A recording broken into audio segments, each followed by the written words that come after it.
Boa noite, querida igreja. Tá bom. Melhorou mais ainda. Glória a Deus. Eu sou o pastor Antônio.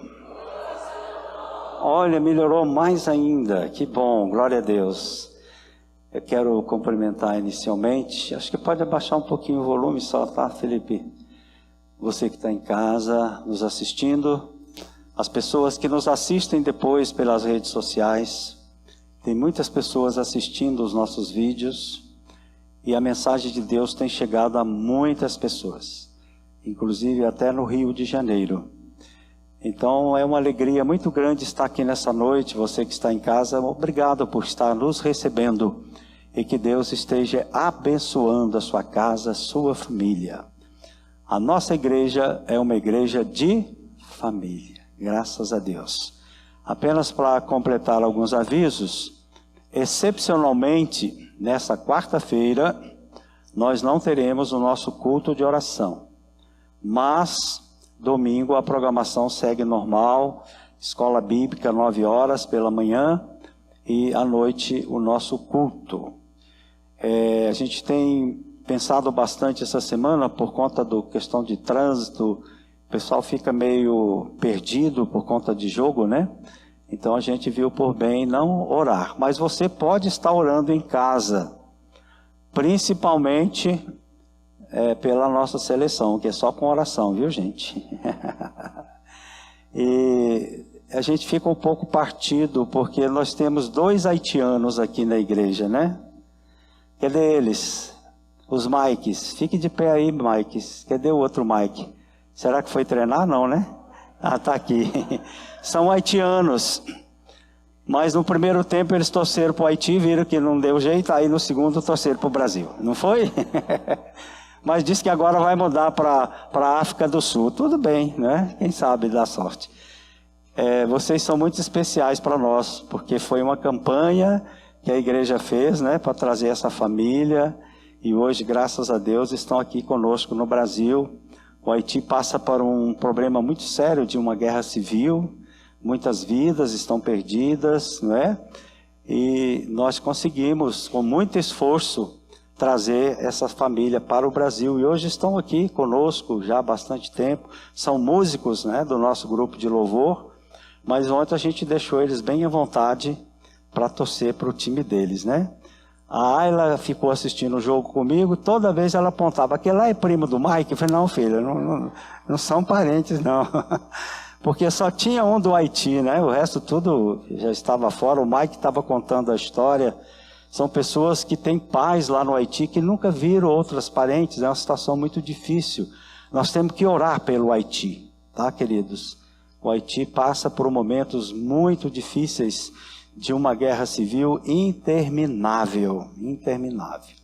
Então, nessa quarta a gente não tem o nosso culto especial de oração, mas você pode reservar um momento para estar orando.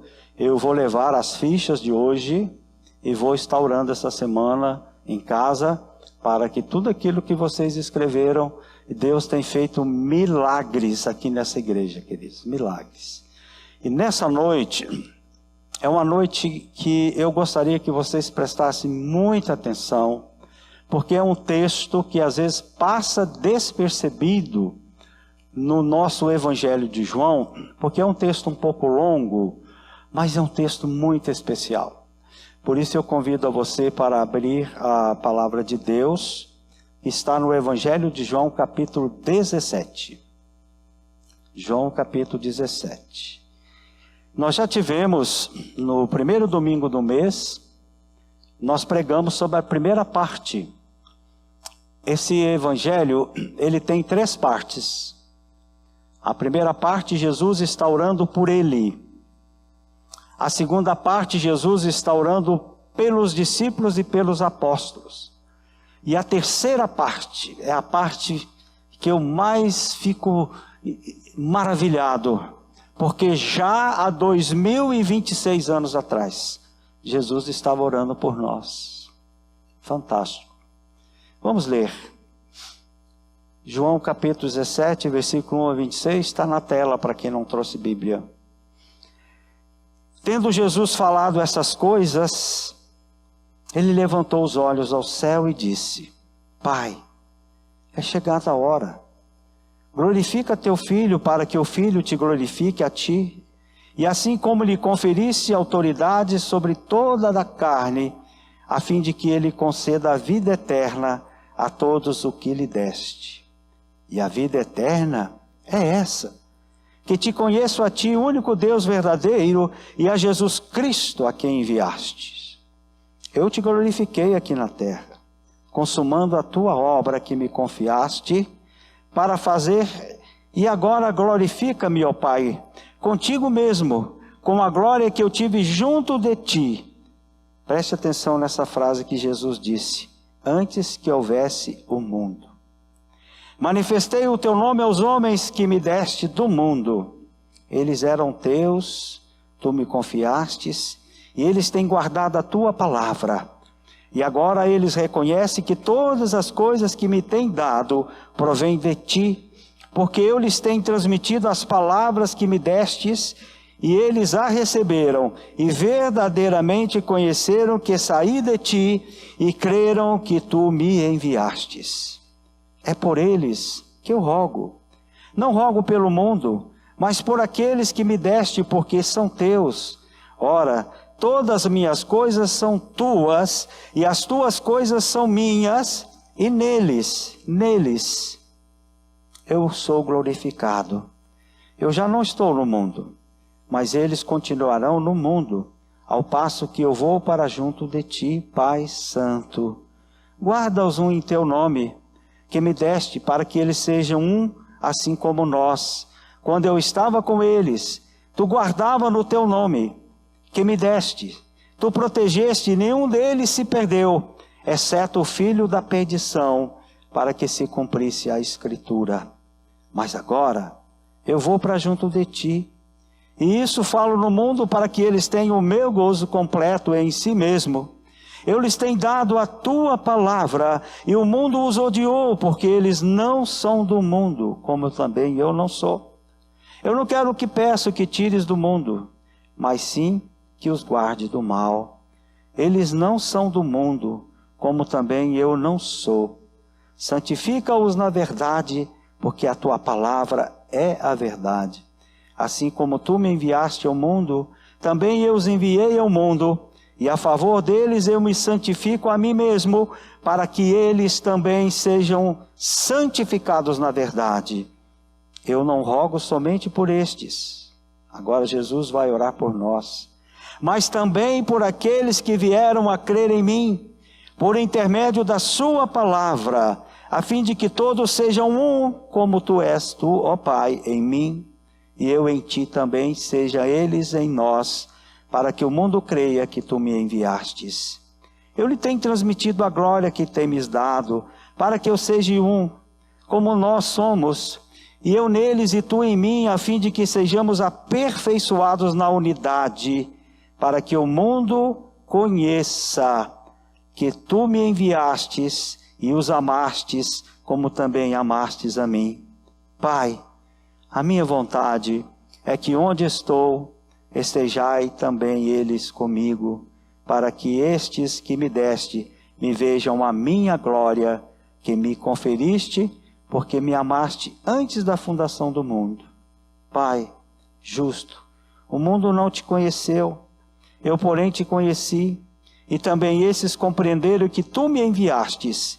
Eu lhe fiz conhecer o teu nome, e ainda farei conhecer a fim de que o amor com que me amaste esteja neles e eu neles esteja. Maravilha. É um texto maravilhoso. Eu considero esse texto como o texto mais precioso do Evangelho de João. Por quê? Porque Jesus, nesse capítulo, ele está fazendo uma oração sublime. Ele começa essa oração erguendo seus olhos para o céu. Isso traz um sentido a nós que Deus está em todos os lugares, mas diretamente Ele está no céu. E este céu é o céu universal, infinito, mas que Deus nos concede o prazer e a honra de poder conversar com ele tão distante, porque ele está perto. E nesse momento Jesus, ele está ali levantando os seus olhos para o céu. Ele está num momento muito sublime, porque aquele momento é um momento de despedida. Se a gente ler o capítulo 16 do Evangelho de João, nós vamos perceber que Jesus está se despedindo. E no capítulo 16 ele tem uma força muito forte, porque ele tem que convencer os seus discípulos que Deus é que o enviou, e que ele está ali como filho de Deus, e que ele tem uma missão a cumprir. Ele leva o capítulo 16 todinho, numa narrativa fantástica de João. João era muito bom para escrever. E aí Jesus está se despedindo naquele momento. Então essa oração é uma oração tão profunda, porque nos leva à situação do presente quando Jesus está orando, nos leva a uma situação do presente quando ele está olhando um pouco para o passado daquilo que os seus apóstolos fizeram, que os seus discípulos fizeram. Ele agradece, Jesus tem a gratidão, mas algo que me deixa contemplativo nessa oração é que ele vai orar para o futuro. Ele vai orar por nós. Ele vai orar por aqueles que ainda nem o conheceram. Essa oração é uma oração de despedida. Ele está saindo da sua missão terrena. Ele está cumprindo tudo aquilo que as profecias narraram no Antigo Testamento e que João Batista, ao começar o ministério de Jesus, trouxe. É chegado o reino de Deus. Queridos, essa oração de despedida traz para nós, nos 8 primeiros versículos, uma situação do Jesus homem, que nós falamos no primeiro domingo do mês, em que o apóstolo Paulo relata no livro da sua carta de Tessalonicenses, e também um pouco de Gálatas e Coríntios, que ele está se despindo da figura de homem. É o Deus que se faz presente durante o seu ministério tão pouco de 3 anos que Jesus inicia seu ministério. Mas naquele momento ele está ali como homem, um ser carnal, enfatizado na presença de Deus para despedir. Porque ele sabia que naquele momento a sua missão como homem estava terminando, o seu chamado estava terminando. E ele traz aqui para nós algo fantástico, porque ele vai nos mostrar aquilo que a gente procura, que é a vida eterna. O que é a vida eterna? Jesus responde: a vida eterna é esta, que reconhecemos Deus como o único Deus e que Jesus é o seu Filho em Deus. É isso. Tão simples, que as pessoas às vezes complicam buscando uma vida eterna material, buscando uma vida eterna que não tem sentido. Mas Jesus deixa bem claro que essa vida eterna começa quando a gente o reconhece como Deus, o único Deus da nossa vida. Por isso que essa oração, ele está sendo glorificado, ele está recebendo a glória. É como uma pessoa que cumprisse uma missão e ele cumpriu a missão. Mas depois Jesus vai caminhando na sua oração, e nos outros versículos, de 7 a 19 principalmente, tem algo que muitas pessoas não têm, que é gratidão. Jesus está grato. Ele tem gratidão pelos discípulos, pelos 12, que começou todo o trabalho na Galileia, com pescadores, pessoas simples. Pedro não sabia nem escrever. O único inteligente dos 12 era Mateus, coletor de impostos. E ele está agradecendo pelos discípulos, que caminharam com ele os 3 anos e 3 meses, naquele ministério tão difícil. Ele está pedindo a Deus que glorifique aquelas pessoas, porque ele tinha certeza que naquele momento aquelas pessoas já não eram mais do mundo, eram pessoas espirituais.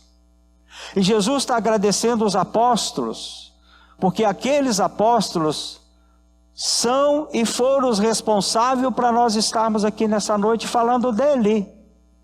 Porque se não fosse a pregação dos apóstolos, de Pedro, de Tiago, de Mateus, de João e de Paulo, a gente não sabia quem era Jesus.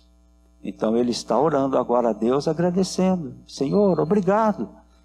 Obrigado porque eles agora não são do mundo. Tu tiraste eles do mundo. E eu quero, Pai, que você, Pai, possa acima de tudo levar comigo essas pessoas para viver no reino de gratidão. Então Jesus é grato. Jesus roga a Deus por ter permitido que eles fossem os primeiros escolhidos. Que gratidão! Jesus está rogando a Deus porque Jesus convenceu no capítulo 16, somente no capítulo 16, que eles foram convencidos que realmente Jesus era o enviado, o Messias, o Filho de Deus. Não foi fácil. Pedro, por exemplo, só foi entender essa missão de Cristo a partir quando Jesus passa pelo processo de ressurreição e naquele momento na Galileia, durante os 40 dias, Jesus ainda tem que ficar no mundo para convencer os seus discípulos, em especial Pedro, que ele é o Filho de Deus. E naquele encontro maravilhoso, ao beirada do mar da Galileia, ele tem um encontro com Pedro. Pedro, apacenta minhas ovelhas. Pedro, cuida das minhas ovelhas. Pedro, cuida das minhas ovelhas. E naquele momento, Pedro se converte verdadeiramente a Cristo Jesus. Tiago, o irmão de Jesus, só foi encontrar com Jesus verdadeiro e entender que ele era o Filho de Deus, quando Jesus, na ressurreição, volta a casa no tabernáculo para ter um encontro com seus discípulos. E aí Tiago vai entender que realmente ali estava o Messias, o Salvador. Essas pessoas foram importantes, porque escreveram o Evangelho. Essas pessoas relataram a história de Jesus em capítulos, que se não fosse pelos evangelhos, a gente não conhecia a história de Jesus. Por isso ele está agradecendo a Deus por eles, porque eles creram. Jesus vai salientar na sua oração que os discípulos agora compreenderam que Jesus foi enviado por Deus e foi uma providência de Deus. Eu fico pensando, hoje, quantas pessoas ainda não compreenderam que Jesus é o enviado de Deus, que Jesus é Deus? Quantas pessoas nós precisamos ainda falar dessa verdade? Quantas pessoas nós ainda precisamos convencer pelo poder do Espírito Santo de Deus, para que esse mundo melhore, para que elas venham conhecer o reino de Deus? Que o reino de Deus é conhecer que Deus é único e que Jesus é único. Precisamos dessa tarefa. Então Jesus está agradecendo os apóstolos que são instrumentos do Evangelho ter chegado até nós. E Jesus até salienta uma passagem que às vezes tem muita dificuldade da gente entender, que é a passagem da traição de Judas, que é também uma profecia.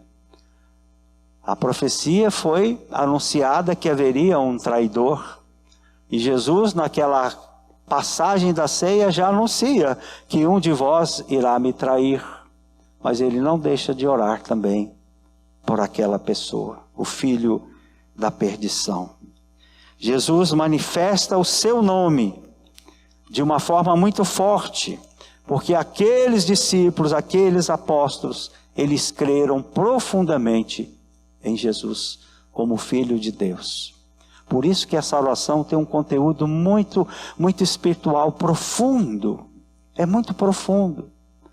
Imagine você, Jesus está ali, sabendo que o seu chamado terminou, que a sua missão está terminando, mas ele precisava agradecer, ele precisava colocar para fora todas essas palavras. E Jesus caminha dentro desse contexto. uma oração específica. Ele usa uma expressão para definir os apóstolos. Os homens que me destes. Foi Deus que ajudou Jesus a escolher os 12. E essa passagem está relatada no livro de Mateus, quando Jesus vai para o monte para orar, para pedir a Deus, para que Deus lhe dê os escolhidos, os 12. E por que os 12? Porque 12 são as 12 tribos de Israel. Tudo dentro do contexto das profecias e bíblico. Alguns autores vão considerar que essa expressão, os homens que tu me deste, de um significado espiritual muito forte, porque foram 12 pessoas que foram tiradas do mundo material para viver um mundo espiritual, mas uma pessoa acaba não aceitando essa vida espiritual, que foi Judas. Mas pela providência de Deus, é escolhido outro apóstolo. Novos apóstolos aparecem, como foi o apóstolo Paulo. Na história do caminho de todo o ministério de Jesus. E essa oração é uma oração profunda, porque eles foram escolhidos, e como está relatado em Atos, eles guardaram o ensino. Nessa noite nós somos escolhidos, mas nós precisamos guardar o ensino, para viver o ensino, para viver o verdadeiro evangelho. E agora vem algo que é fantástico e mais profundo ainda, porque essa oração ela vai falar de unidade. Unidade. Que não é denominação de igreja, que não é placa de igreja. Não. A igreja é apenas um local aonde se constrói a unidade. Todas as igrejas que seguem a palavra de Deus, que não desviam da palavra de Deus, que não procuram confundir pessoas para trazer com outros modelos e tipos de ensinos, essas não são da unidade. A unidade que Jesus quer foi a unidade que ele conseguiu com muito sacrifício, a unidade com seus apóstolos.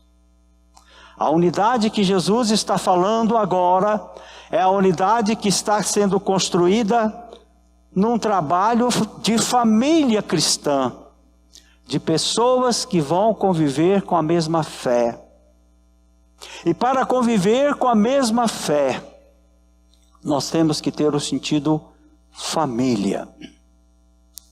E essa unidade ela é importante, porque é através dessa unidade, principalmente aqui na nossa Igreja Batista no Lago Sul, é que nós trabalhamos não com quantidade, nós trabalhamos com unidade. Porque as pessoas que aqui estão, aquelas que aqui ficam e aquelas que vão ficar, vão ser introduzidas nessa unidade, nessa união, para que possam compreender o reino de Deus. É isso que é o mistério do Evangelho do capítulo 17. A construção da unidade. É por isso que a gente luta, para que as pessoas conheçam o Evangelho, para que vivam verdadeiramente o Evangelho, e que tragam para dentro da sua vida de trabalho, na sua vida escolar, na sua vida familiar, essa unidade, que é o amor de Cristo Jesus. Simples assim. Por isso que essa oração ela é profunda, porque Jesus está agradecendo pela unidade dos apóstolos. E essa unidade, muitas das vezes, nós temos que desprover, nós temos que tirar tudo aquilo que às vezes impede da gente se unir com o outro. No amor, na convivência, na obediência, na disciplina, para que a gente forme uma família espiritual. Essa é a família do reino de Deus. fora da matéria, fora das coisas materiais. Por isso que é difícil. Por isso que pessoas às vezes ficam mudando de igreja, mudando de igreja, não salva. Não tem nenhuma denominação que salva. O que salva é a unidade. E se você está em alguma igreja e busca a unidade, você será salvo. Não é a placa. Não são os coaches que estão infiltrando nas igrejas que vão trazer a salvação. Não. Quem vai trazer a salvação é a unidade no amor. Da gente amar o nosso irmão, de ajudar o nosso irmão, na caminhada dele, que às vezes é difícil, às vezes ele fica desanimado. Os mais animados têm que animar. A unidade que Cristo está dizendo é a unidade que Ele tem em Deus. Jesus é Deus. E Ele está falando isso no capítulo 17. Nós somos um. E agora, na segunda parte do Evangelho, Ele está dizendo que os apóstolos e os seus discípulos que creram nele são também uma unidade. Estão entendendo, queridos? E agora, ele vai para a terceira parte, para orar por aqueles que haverão de vir. Eu queria que a gente pudesse dizer, bem baixinho, eu já vim, eu já estou aqui, Jesus. Obrigado por ter orado por mim. Obrigado, Senhor, por ter me trazido. Hoje eu estava comentando de tarde, na minha casa com a Val, o tanto que Deus me trouxe. Não era para eu estar aqui. Não era. Deus fez uma revolução na minha vida que vocês não imaginam como eu era. E eu sou fruto dessa oração. Há 2016 anos atrás. Quando Ele orou por mim. Para que eu pudesse ser dele. E a minha luta agora, queridos, é para que eu não saia dele. E essa tem que ser a luta nossa de todos os dias, porque você também é dele nessa noite. Você tem esse compromisso nessa noite de ser de Jesus. É esse o fundo do Evangelho. Não há nada mais profundo do que isso. Crer que Deus é o magnífico, que é um Deus só e que Jesus é Deus. É isso que ele está falando, a unidade. E é difícil. Jesus nessa oração agora, ele faz duas importantes afirmações. Primeiro, dizendo no sentido dos apóstolos, porque para eles eu me santifico. Está escrito. E a segunda colocação que ele faz é que para eles eu me consagro. Por quê?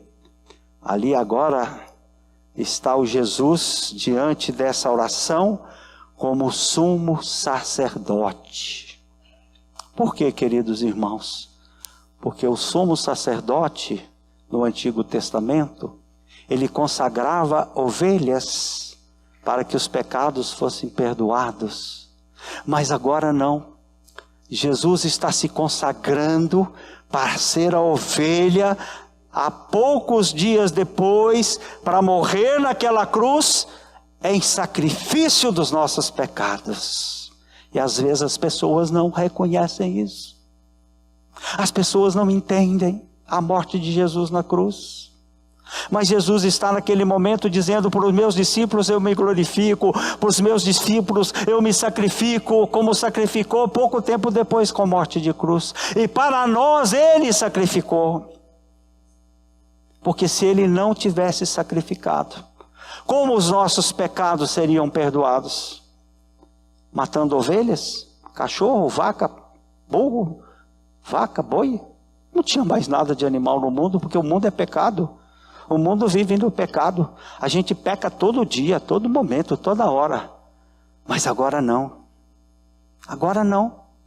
Jesus perdoa os nossos pecados. É magnífico essa oração. E essa parte é uma parte de manifestação pura, como Jesus foi grato e reconheceu aqueles que o acompanharam. Eu quero dizer para você nessa noite, Jesus é tão grato quando a gente acompanha Ele. Tantas pessoas que tinham uma vida diferente e que hoje estão acompanhando Jesus e que já estão conseguindo sucesso espiritual, família criado dentro da palavra de Deus. É isso que nós queremos, é isso que nós lutamos. Queridos, Jesus agora vai caminhar pelos séculos, pela vida eterna. E a vida eterna é eterna, ela não tem fim. E agora ele vai fazer a terceira e última parte dessa oração. Ele vai orar por nós, por aqueles que creram e que já estão crendo que Jesus é Deus e que Ele é o Salvador. E por aqueles que hão de vir, que nós temos essa tarefa de fazer com que eles compreendam aquilo que Ele determinou, que é ir e pregar o Evangelho. Mostrar que Jesus realmente é Filho de Deus. A cada dia nós temos essa tarefa. E Jesus está relatando em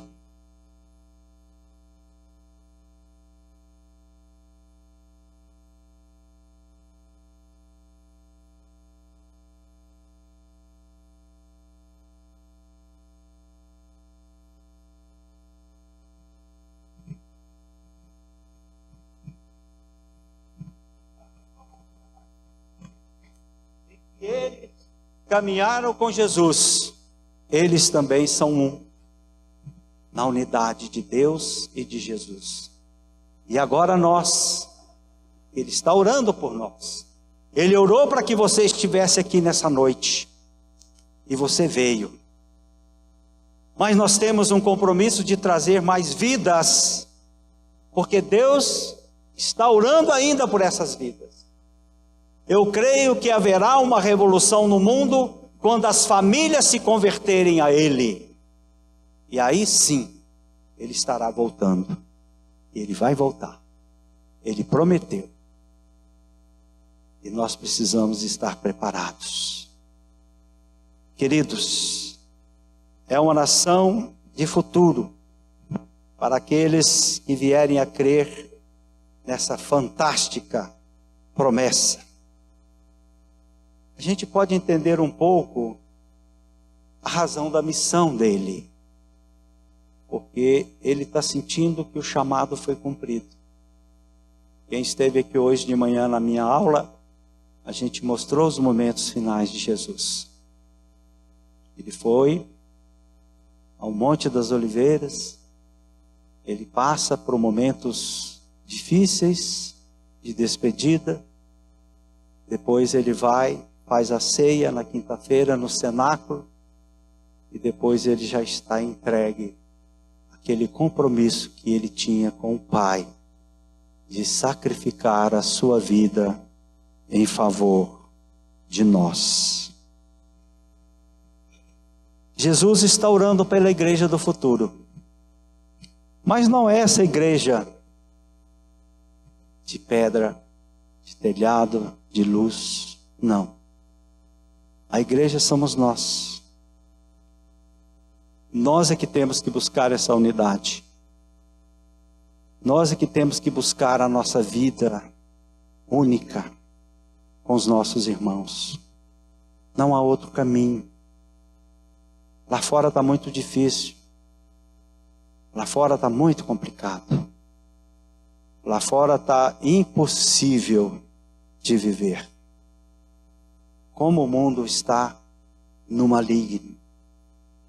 Mas se a gente constrói essa unidade, não com placa de igreja, queridos. Igreja nenhuma salva. Não tem nenhuma citação bíblica, porque Jesus não tinha igreja. Jesus era a igreja. Jesus é a igreja. E nós somos a igreja. Os separados. Porque a palavra igreja, em grego, eklesia, significa separados. E o nosso caminho é buscar essa unidade.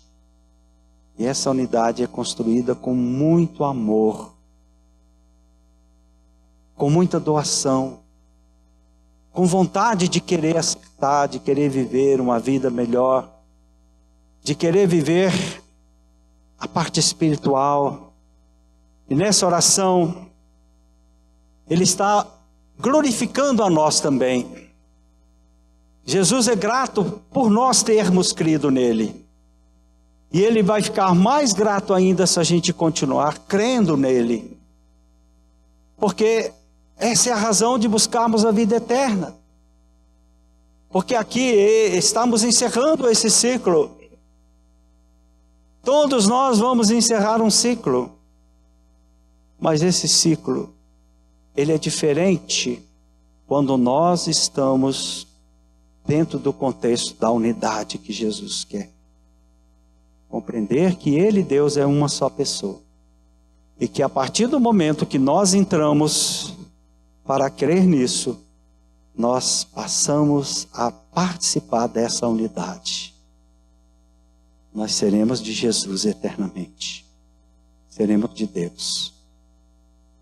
A luta não é fácil. Jesus mesmo disse que não seria fácil. E a gente pode fazer nessa noite uma reflexão sobre tudo isso que está contido nessa oração. Por exemplo, eu e o Pai somos um. Jesus é Deus. Segundo ponto, Jesus orou para os apóstolos porque eles passaram a ser um também. Deus e os apóstolos na unidade. Jesus orou para os que virão e nós estamos contidos nesse contexto. E nós agora participamos dessa unidade. Da unidade de Deus.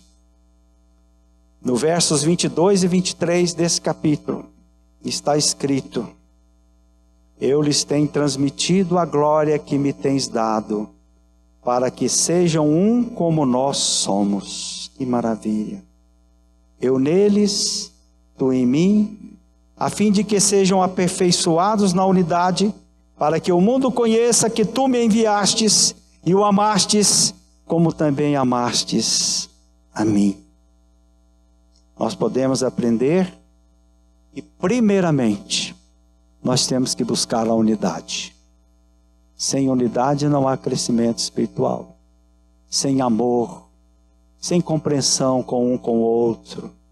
Nós somos diferentes, mas tem momentos que nós temos que compreender e respeitar os posicionamentos dos outros. Aprender a compreender e a dialogar no amor de Cristo.